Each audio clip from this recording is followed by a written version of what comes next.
Hello student, कैसे हैं आप सभी। स्वागत है आप सभी का एक बार फिर इस नई वीडियो में। तो इस वीडियो में हम आगे बढ़ने से पहले थोड़ा हमने जो पीछे पढ़ा है उसको रिकॉल करते हैं। हमने पिछले वीडियो में पढ़ा था कोशिका के बारे में कि कोशिका क्या होती है, कैसे काम करती है, विभाजन कोशिका क्या है, विभाजन रहित कोशिका क्या है। और हमने उस कोशिका के बारे में दो उसके जो पार्ट हैं, कोशिका झिल्ली और कोशिका भित्ति, उसके बारे में जाना था।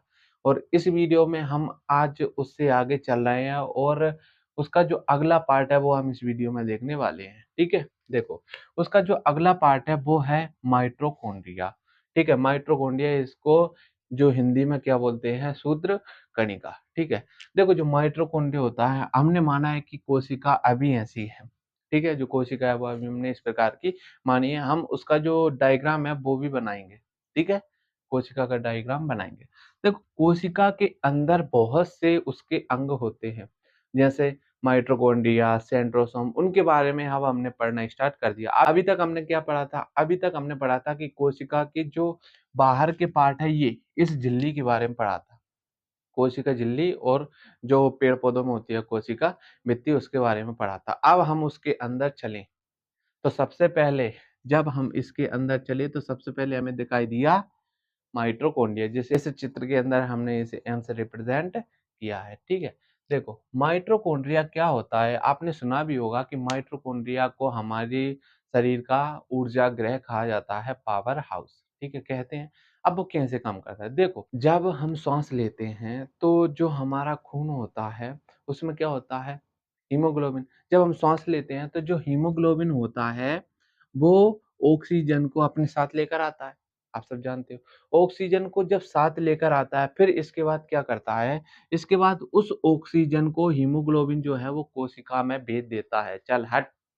ठीक है, तो उसमें ये भेज देता है, मैं इधर जा रहा हूँ तो इधर चल। तो ऐसे इसमें ये कोशिका में भेज देता है। फिर कोशिका में जो ऑक्सीजन आई है वो किसके पास जाती है, वो जाती है माइटोकॉन्ड्रिया के पास। ठीक है, माइटोकॉन्ड्रिया के पास जब वो ऑक्सीजन जाती है, से श्वास लेने से और इस माइटोकॉन्ड्रिया तक पहुंचने तक जो चक्र चला है, इस चक्र को क्या कहते हैं, क्रेब्स चक्र। इसके बाद क्या होता है, क्रेब्स चक्र होता है, ये क्या काम करता है, 38 एटीपी मिलकर एक ग्लूकोज बनाते हैं, एक ग्लूकोज बनाते हैं जिससे कि हमें ऊर्जा मिलती है।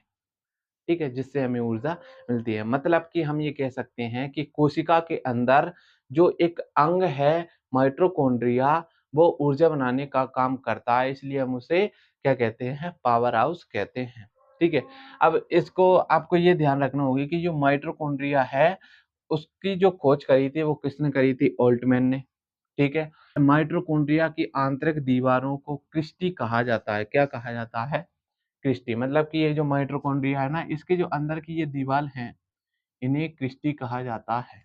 ठीक है, अब अगर हम माइटोकॉन्ड्रिया की परिभाषा बनाएं तो कैसे बनेगा, माइटोकॉन्ड्रिया हमारे शरीर में उपस्थित कोशिकाओं का वह महत्वपूर्ण अंग है जो हीमोग्लोबिन से ऑक्सीजन लेकर हमारे शरीर को ऊर्जा प्रदान करता है। कोष्ठक में आप लिख सकते हो क्रेब्स चक्र द्वारा।